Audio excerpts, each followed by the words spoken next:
Sabi ni Pres, nakakabata. O, kitang-kita naman, di ba? Balang araw, sabi ko, yayaman ako. Yung vision na yon, possible pala with easy commerce. And that time, doon ako nag-start mangarap.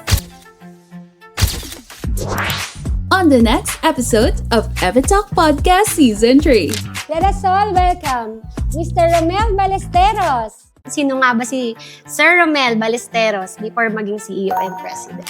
Para masustentuhan yung pambaan ko araw-araw.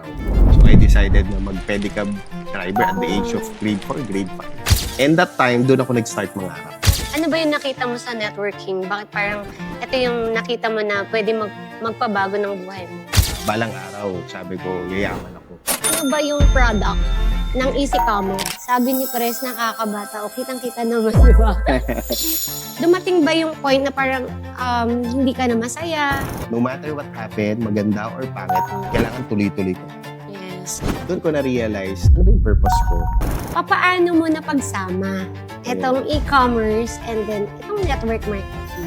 Lahat ng bagay pwedeng pag mas magagawa natin yung maraming bagay pag, alam mo yun, sama-sama tayo, Yes. magtutulungan tayo. Dito ko nakita yung collaboration. Yes. Mahirap kasi wala pa namang gumagawa niya sa industriya. Yes. Diba? Yung vision na yon, possible pala with easy commerce. Kapag willing ka talagang gawin lahat, walang mahirap.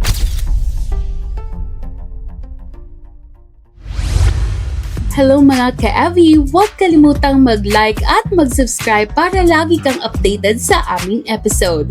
Dito lang yan sa paboritong tambayan na gustong yumaman. This is Evitalk Podcast Season 3.